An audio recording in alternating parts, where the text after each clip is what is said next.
দর্শক, বাগেরহাটে হরতালের খবর জানতে সরাসরি যুক্ত হচ্ছেন প্রতিনিধি মইনুল হোসেন।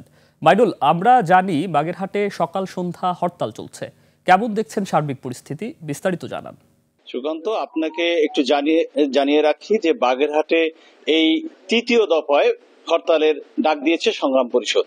যেহেতু বাগেরহাটে এই চারটি সংসদ আসন পুনর্বহাল দাবিতে যে সংগ্রাম পরিষদ এখানে আন্দোলন করতেছে, সেই আন্দোলনের তৃতীয় দফায় আজকের হরতাল। এই হরতাল আবার ডাক দিয়েছে 3 দিনের।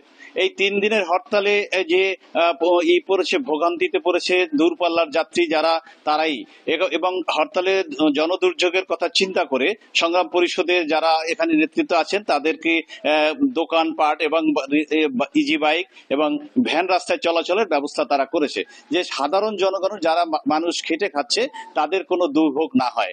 আপনাকে বলে রাখি যে বাগেরহাটের 4টি আসন 1971 সালে আগের থেকে এই 4টি আসনই এই পর্যন্ত আমরা বহাল ছিল, কিন্তু হঠাৎ করে 30শে জুনের যে নির্বাচন পিছিয়ে যে সিদ্ধান্ত, সেই সিদ্ধান্তের পরিবর্তে সর্বদলীয় সংগ্রাম পরিষদ যে আন্দোলন এই বাগেরহাটে করতেছে, সেই আন্দোলনে কিন্তু জনসাধারণের ব্যাপক সাড়া পেয়েছে।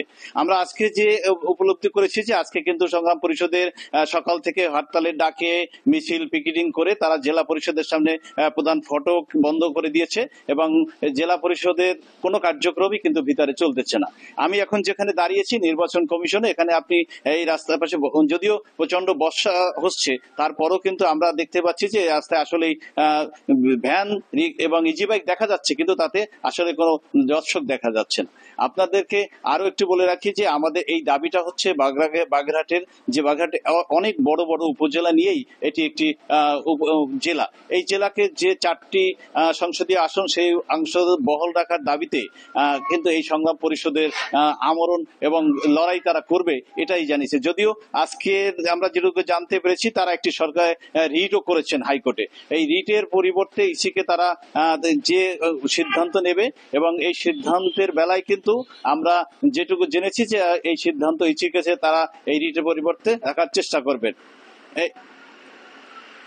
এই সংগ্রাম পরিষদের ডাকে মাইনুল, আপনাকে ধন্যবাদ।